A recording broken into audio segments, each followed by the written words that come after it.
Mes amis, bonjour et bienvenue dans cette nouvelle vidéo. Aujourd'hui, je suis avec un double R, un Renoir robuste, Monsieur Rico. Salut à tous. Comment ça va? Ça va super, merci pour cette invitation Stéphane. Mais tu es obligé de revenir, les gens adorent ce duo. Dites-moi si je me trompe, mais vous m'avez littéralement harcelé pour que notre ami Rico revienne sur la chaîne et il est là. Avec plaisir. Et qu'est-ce qu'on fait aujourd'hui? Tu développes et couché. Comme d'habitude. Mais cette fois-ci, on ne va pas aller dans une optique de conseil. L'objectif, c'est de voir à quel point je suis devenu fort. Et tu vas aussi performer. C'est ça. Je vais essayer de te suivre. Je vais essayer de te suivre. Je vais vraiment essayer de te suivre. Ok, on va voir. Voilà. Rappelle-nous tes perfs au développé couché. Moi j'ai un max autour de 205 kg en saison. Hors saison, je tourne entre 190 et 200. Et actuellement, je suis hors saison. Mais de ce que j'ai pu voir, toi, tu es proche des 200 kg. Donc je pense qu'aujourd'hui, on va être relativement proche. Et ça va être intéressant en tout cas. Étant donné qu'on va partir sur le développé couché, on va faire un échauffement complet, assez exhaustif, qui va mobiliser tous les muscles principaux qui vont intervenir sur l'exercice. Donc dans un premier temps, on va commencer par chauffer la coiffe des rotateurs, les épaules, en faisant des L-flies comme ça, sur cet axe. Les L-flies, on peut les faire sur plusieurs axes, tu vois, sur cet axe aussi. Si tu te mets comme ça aussi, c'est sensiblement la même chose. Tu peux partir sur ces exercices-là. Ensuite, dans un second temps, ce que tu peux faire, c'est aller mobiliser le dos avec du rowing simple, du rowing horizontal, donc vraiment une charge légère, une charge qui va te permettre de faire environ 10-12 répétitions sans être vraiment dans l'effort. Tu dois juste sentir ton grand dorsal se chauffer. Donc le grand dorsal, ce n'est pas un muscle qui va intervenir sur l'excentrique ou sur la concentrique de manière majoritaire, mais c'est un muscle qui va te stabiliser tout au long du mouvement. Oui. Au même titre que les biceps, et ils vont chauffer sur du rowing. Très bien. Et pour terminer, ce qu'on va pouvoir faire aussi, c'est des élévations Xiao Jun, ou on peut appeler ça des élévations soleil pour faire simple. Donc ce que je vais faire là, c'est prendre les poids comme ça dans mes mains et lever les bras. Donc là, je vais venir chauffer les épaules et les trapèzes.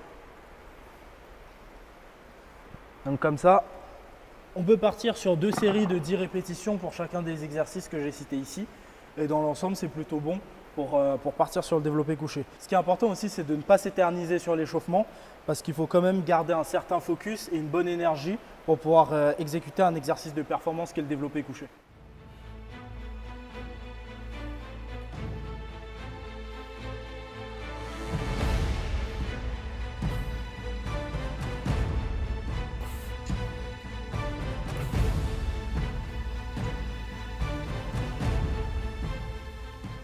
Bon, on monte petit à petit sur l'échauffement au développé couché. Là, on arrive sur 140 kg. Stéphane et moi, on va passer sur 140 kg. Donc, on va commencer à s'équiper petit à petit afin d'être prêt sur le développé couché. Moi, je vais mettre de la magnésie pour que la barre ne me glisse pas dans les mains. Et Stéphane va mettre des bandes de poignet, ainsi que de la magnésie aussi, parce qu'il a une gêne assez importante au niveau du poignet. Oui, du coup, j'ai vraiment mal au poignet. En fait, quand je mets très lourd, j'ai souvent tendance à avoir les poignets qui me font mal, surtout le poignet droit. Sur toutes les fois où on a fait des tournages ensemble, ou même les powerlifters que j'ai pu croiser en salle, vous avez toujours un sac de randonnée rempli de je sais pas quoi dedans, il y a une tente, 2 secondes décathlon, vous allez griller du poulet entre 2 séries, enfin je sais pas. Pourquoi? Ou plutôt, quelle est l'importance des accessoires dans la force? Alors, on va dire qu'il y a des accessoires assez spécifiques à chaque mouvement. Donc, ce qu'on va avoir principalement, ça va être déjà des genouillères pour le squat. Donc, les genouillères ne vont pas t'aider à squatter plus, à part si elles sont très très serrées. Les genouillères elles vont aider à tenir ton genou, ton articulation au chaud. Et elles vont te mettre un peu plus en confiance au squat parce que tu vas sentir quelque chose qui serre ton genou. Donc, l'aide est vraiment minime, mais c'est plutôt mental et plutôt d'un point de vue santé. Ensuite, il va y avoir la ceinture, elle est assez grosse déjà, donc c'est pour ça qu'il faut avoir un gros sac. La ceinture qui va nous aider à avoir un meilleur gainage sur les mouvements polyarticulaires tels que le squat et le soulevé de terre. Alors, contrairement à ce qu'on peut croire, la ceinture ne protège pas le dos. La ceinture aide à avoir un meilleur gainage et avoir un meilleur gainage peut potentiellement protéger notre dos, mais ce n'est pas en mettant une ceinture qu'on ne va pas se blesser. Ensuite, on va avoir les bandes de poignet que tu vas mettre, Stéphane. Les bandes de poignet qui vont t'aider justement à mieux maintenir ton poignet, que ce soit au squat, tu vois. Généralement, quand on a très peu de mobilité d'épaule, on a tendance à compenser en forçant sur le poignet. Tout à fait. Et justement, en mettant des bandes de poignet assez hautes, les bandes de poignet vont faire office de support, surtout quand elles sont bien rigides, comme tu as pu tester les miennes. Et au développé couché aussi, ça va nous éviter de pivoter les mains et pivoter les poignets. Quoi d'autre? Généralement, on a toute une panoplie d'élastiques, tu sais, pour faire des échauffements bien spécifiques, comme les élastiques que j'ai sortis de mon sac tout à l'heure pour faire les échauffements épaules. On va avoir de la magnésie pour que la barre ne glisse pas. Et généralement, on va avoir des chaussures pour le squat et des chaussures pour le deadlift et parfois même des chaussures spécifiques au développé couché. Donc ça fait quand même 3 paires de chaussures, des genouillères, ceinture, élastique, magnésie, bande de poignet, ça commence à faire beaucoup, tu vois. Oui. Et à côté de ça, si tu rajoutes une bouteille d'eau, si tu rajoutes une caméra, si tu rajoutes un trépied… Tu vois, il commence à se justifier de son gros sac, je l'ai vu. Finalement, on se rend compte qu'on est loin du petit legging Gymshark pour le go muscu. Exactement, le petit Ok. tote bag pour la fit girl. Ouais. Et- Tu me passes la barre, Stéphane? Bien sûr. Je vais dire 1, 2, 3 et genre on partira au 3, ok? Ouais. Ok, c'est parti.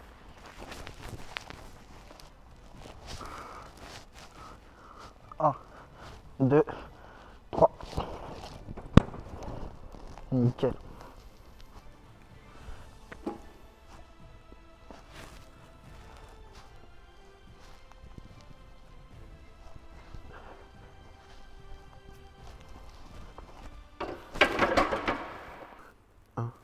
Deux, trois.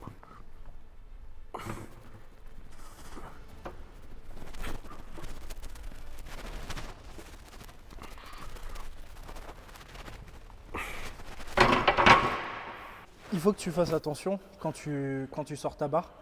En fait, je ne l'ai pas lâché. Tu voyais que je ne la lâchais pas? Oui. C'est parce que en fait, la barre ici, elle était sur le support. Si tu D'accord. commençais à descendre, tu allais juste mettre la barre sur le support ici. Alors qu'ici, elle était déjà sortie. Tu vois, tu es un peu décalé comme Oui. ça. Ouais. Manque d'équilibre. Et aussi, important, rappelons quand même le rôle du spotter.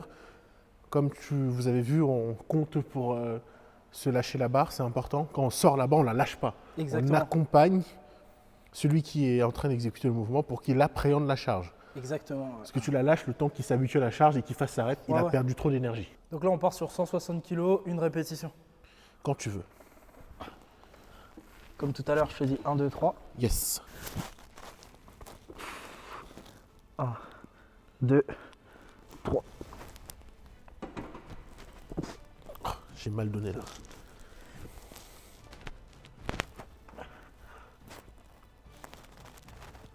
Allez. Allez. Facile. Je t'ai un peu mal donné là cette fois, non? Ouais, tu m'as un peu choqué Ouais. sur les passages de barre. Parce que même moi, j'étais mal positionné, du coup, j'ai dû un peu broder. Ouais, je vois. Mais justement, on a abordé ce sujet hors caméra là, juste avant. Mais l'importance de la logistique dans les sports de force, ou même parfois en musculation, mais je pense que c'est dans une moindre grande mesure, il faut vraiment en parler.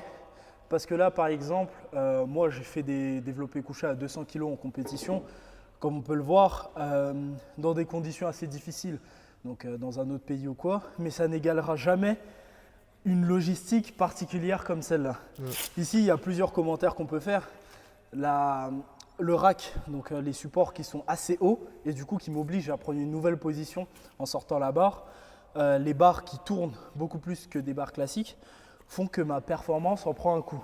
Les poids, on peut même en parler. Les poids aussi, les poids en fait… Ça te gêne un peu moins. Parce que quelqu'un qui a l'habitude de s'entraîner sur des poids comme ça sera plus difficilement entraîné avec des poids calibrés. Parce que les montées en charge sont différentes. Exactement, ouais, aussi. Les poids pas calibrés, je trouve que c'est l'élément le moins gênant. tu Ok. vois. L'élément le plus gênant, en premier, je dirais la barre, parce qu'elle tourne énormément. En deuxième, je dirais le rack, parce que je suis obligé de sortir mes épaules et faire un tout autre mouvement pour pouvoir faire une répétition. Et du coup, ça rend le truc vraiment plus difficile. Là, le ressenti que j'ai eu à 160, c'est le ressenti que j'aurai à 180 dans Adapté. une salle de force, ouais, une salle de force classique. Donc vraiment, la logistique, il faut faire attention. Quand on teste sa force, il faut toujours la tester sur un même matériel. Là, si je fais, disons, un mois d'entraînement dans cette salle, je pourrais potentiellement devenir limite aussi fort ou plus fort que sur calibré, mais étant donné que je ne suis pas habitué, ma performance en prend directement un coup.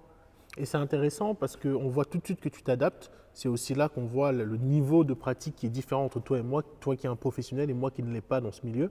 Je vois que tu t'adaptes tout de suite, tu comprends C'est ça, rapidement ce qui ouais. se passe, tu te repositionnes et tu restes concentré. Exact. C'est très intéressant. Ouais. Allez, on est parti. Allez Stéphane. 1, 2, 3. Allez, c'est parti. Allez, Seul. seul. Allez. Bien. Putain, T'as un heureusement peu- que j'ai mis de la musique parce que je trouve que ça a amélioré ma concentration. Ouais, ok. Mais d'un autre côté, je trouve que ça m'a aussi déstabilisé puisque ça a cassé la synchronisation que j'ai avec toi quand tu sors la barre. Ok. Parce que je t'entendais plus du coup. Oui. Je comprends ce que tu dis. Ça a totalement du sens, mais je pense que tu as plus gagné au change en mettant ta musique. Ouais. Étant donné que tu es rentré dans une bulle et que tu sens beaucoup moins, tu perçois beaucoup moins la difficulté, tu vois, quand Oui. tu es dans cette bulle. 1, 2, 3.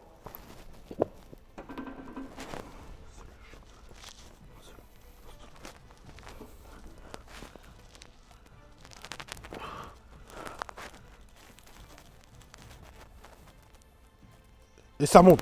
Voilà.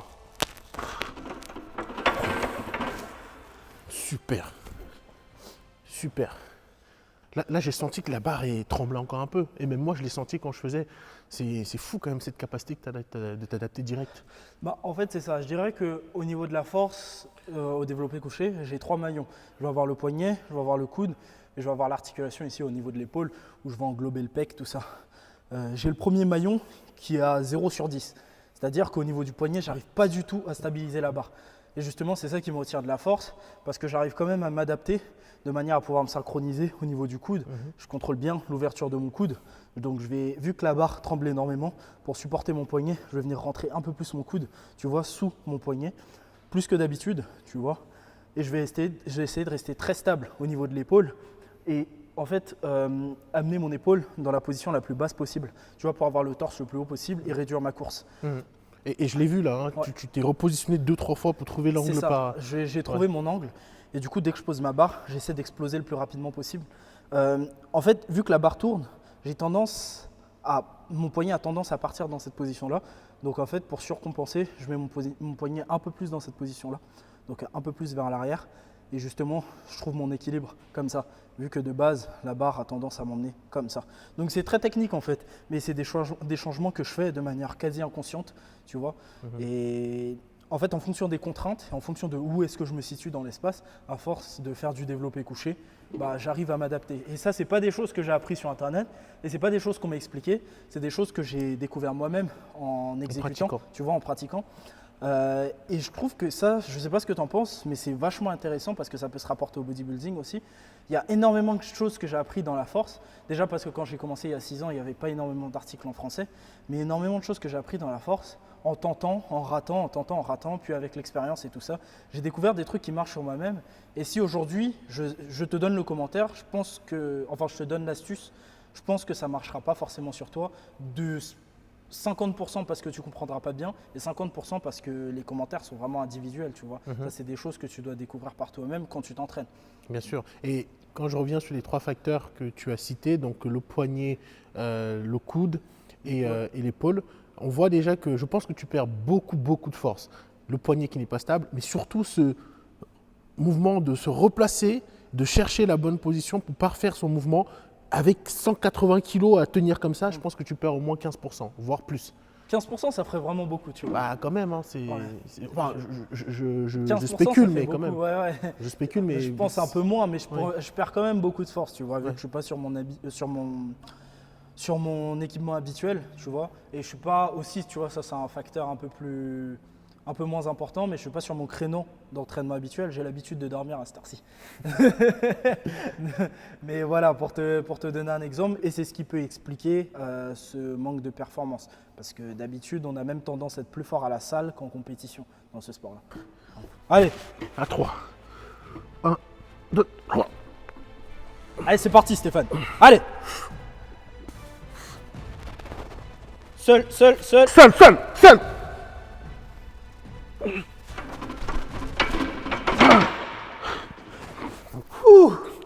Putain. Ah, tu l'as déterré celle-là. Ouais, mais en fait, j'ai mal au poignet. Là, j'ai forcé. Ah, je peux pas faire plus là. J'ai donné tout ce que j'avais. Ok. Mon poignet est HS. Ah putain, Ah, t'as pensé, ça m'a surpris. Honnêtement, Non. je pensais pas que t'allais je là. voulais pas que tu la touches parce que je savais que j'allais l'avoir. Là, j'ai mis toute la force qui me restait pour faire en sorte que mon poignet passe une dernière étape. C'est curieux, mais je vois directement sur ta répétition que t'es bodybuilder. Bah, en fait, tu vois, quand tu arrives sur ton sticking point, c'est Oui. vraiment la phase difficile, là où tu fais la transition entre pec et triceps, Oui, entre guillemets, sur le mouvement. je sais que je Bah, le fais pas. En fait, non, c'est pas ça, c'est même pas ça la question. En fait, toi, tu t'arrêtes, tu es très lent sur cette phase-là, et généralement, quand on perd de la vitesse sur cette phase-là, c'est impossible de renvoyer une impulsion. Ok, j'ai Généralement, on compris. rate la répétition. Oui. Donc moi, j'ai mis mes mains instinctivement parce que j'ai rarement vu un mec qui réussissait à sauver sa barre à ce moment-là. Ah non, moi c'est toujours sous Toi, contrôle. c'est. Moi, Tu vois, ouais. Moi, en fait, je pense que je pourrais être beaucoup plus fort, Explosif, mais je, ouais. je contrôle tout le temps mes Ouais, répétitions. non, justement, non. C'est mes réflexes de bodybuilder, comme Ouais, tu dis. ouais. C'est-à-dire que moi, j'ai l'habitude de travailler sous tension. Donc, que je mette 200 kilos, 10 kilos, peu importe. J'aurai toujours mon temps sous tension respecté automatiquement. Alors que nous, on va plus aller chercher à une élasticité plus forte, une explosivité plus Oui. forte, minimiser le temps sous tension si possible. Tu vois, c'est ce qu'on va aller chercher.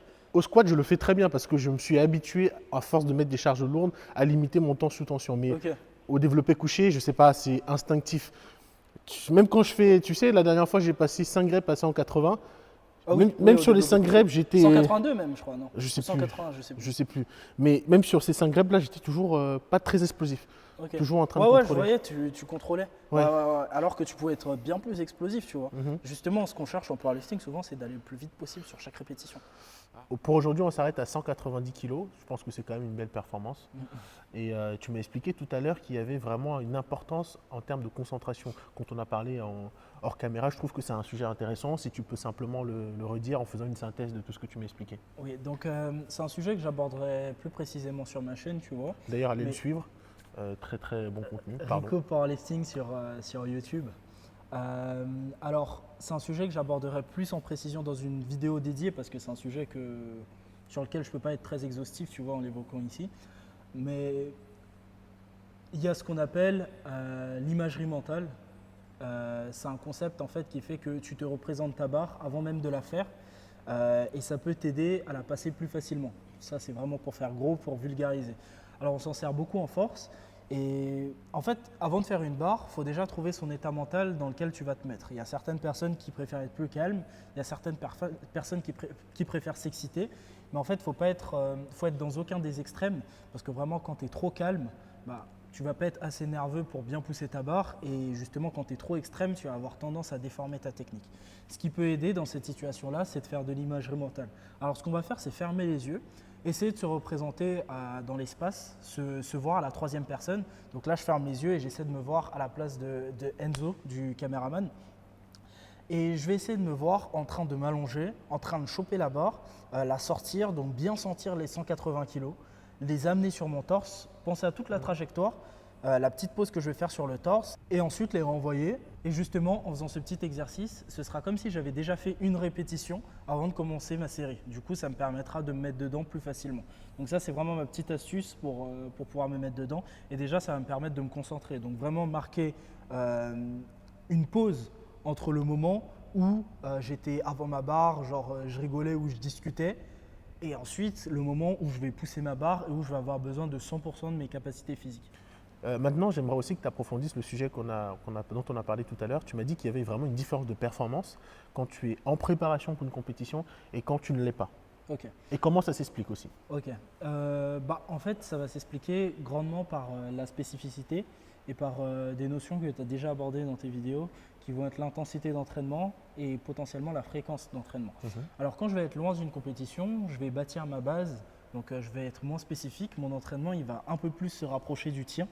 Donc, je vais avoir tendance à faire des exercices dits de musculation. Ça va être ma partie de préparation physique, comme le fighter va aller faire son cardio foncier, courir dans son quartier, quoi. Donc, justement, dans cette période-là, je vais faire beaucoup moins de développé couché lourd. Je vais être moins exposé au développé couché lourd. Quand je vais faire mon développé couché, je vais moins monter haut dans les répétitions. Je vais peut-être monter sur du 7-8 répétitions plus souvent que sur du 2-3 répétitions. Donc là, par exemple, dans mon programme récemment, j'ai fait un petit 4x7 à 147 kg au développé couché. Et je ne vais pas faire ça, tu vois, proche d'une compétition. Donc tu réduis le volume. Ouais, c'est ça. Proche d'une compétition, je vais réduire le volume et augmenter l'intensité d'entraînement. Donc en termes de charge absolue, je vais plus souvent être dans les 180 et plus à l'entraînement. Et là, actuellement, je suis plus dans les 160 et moins, tu vois, dans mon programme d'entraînement. Et justement, ça, c'est pour bâtir ma base et laisser le temps à mon corps de récupérer, quoi, tu vois. Parce que les structures passives, quand même, elles ont besoin d'un certain temps pour récupérer, que ce soit mes articulations, mes tendons ou quoi, pardon. Et après, oui, ça va être aussi au niveau de la fréquence d'entraînement. Donc, du développé couché, je peux même en faire 5 fois par semaine, ou même du squat 5 fois par semaine quand je suis proche d'une compétition. Ouais, c'est vraiment beaucoup. Même des séances type SBD, je peux en faire 4 à 5 fois par semaine quand je suis proche d'une compétition. Tu arrives à récupérer parce que quand même, en fait, ce qui est intéressant, en tout cas ce qui m'intéresse dans la force athlétique, c'est la récupération articulaire plus que musculaire. Parce que musculairement parlant, même s'il y a un effort très conséquent, c'est d'abord la récupération articulaire. Est-ce que tu sens que justement avec cette fréquence, tu arrives à récupérer suffisamment? D'une séance à l'autre, en fait, tu t'y fais. Mais justement, ces périodes-là, elles ne sont pas à maintenir sur une longue période de temps. Généralement, je les maintiens sur 3 à 4 semaines. Et généralement, sur la 4e semaine, je traîne des pieds pour marcher. Vraiment, je suis cassé de partout sur la dernière semaine. Enfin, c'est une impression, tu vois. Genre, je ne suis pas vraiment cassé de partout. Mais c'est une impression. Je sens que mes articulations, mes tendons sont vraiment très fatigués. Et c'est à ce moment-là qu'on fait ce qu'on appelle un taper, donc un deload. On baisse le volume et l'intensité d'entraînement pour ensuite enchaîner sur la compétition. C'est pour arriver vraiment prêt à la compétition, mais bien évidemment, cette méthode d'entraînement, même si elle booste notre niveau de force et notre niveau de préparation, elle n'est pas tenable toute l'année et c'est pour ça que j'ai des moments où je construis ma base, je me concentre sur la base, comme celui-ci, et du coup où je suis dans l'absolu moins fort. Mais si par exemple tu me dis que j'ai une compétition dans un mois, je vais tout de suite passer sur un format plus spécifique et dans un mois je serai beaucoup plus fort que maintenant. En powerlifting, c'est d'être prêt au bon moment, être le plus fort possible le jour de ta compétition. C'est comme toi par exemple, là tout de suite tu vas pas chercher à être le plus sec, le plus défini possible. Tout à fait. Tu pourrais l'être si on te demandait de l'être pour dans 3 mois, tu vois. Bien sûr. Mais à côté, tu vois, c'est un certain coût en termes d'énergie physique comme mentale. Et le but là, c'est de construire ta base et d'être prêt le jour où tu vas faire ta compétition. Absolument. Eh bien, la vidéo arrive à son terme. On a été assez performant, je trouve. En tout cas, 190, ça va. Ouais, c'est plutôt bien. C'est plus que bien, surtout pour un bodybuilder en plus. Donnez-moi votre avis en commentaire, très important. En tout cas, Rico, comme toujours, je te remercie d'être venu sur cette chaîne pour partager tes connaissances. Merci à toi. Et on voit encore une fois tout le professionnalisme et ton niveau, notamment sur des mouvements ou plutôt des périodes sur lesquelles tu n'es pas à ton avantage. Et tu as pu parfaire ta technique en t'adaptant très rapidement avec un environnement, un écosystème qui t'était étranger, parce que ce n'est pas de la configuration dans laquelle tu t'entraînes. Et même les barres, franchement, j'avais l'impression de faire de la moto, quoi. J'étais là, je tremblais comme une feuille, même si dans l'exercice, je ne le ressentais pas, mais c'était quand même assez gênant. Merci Stéphane pour l'invitation sur cette vidéo. Merci de m'avoir invité sur ta chaîne. Merci à vous d'avoir regardé cette vidéo. N'hésitez pas à nous dire si cette vidéo vous a plu en commentaire. Et on se dit rendez-vous à la prochaine fois pour tester 200 dans des meilleures conditions. Moi, je suis sûr que ça va passer. Et surtout, allez vous abonner à la chaîne de Rico. Il fait des vidéos hyper intéressantes et très didactiques.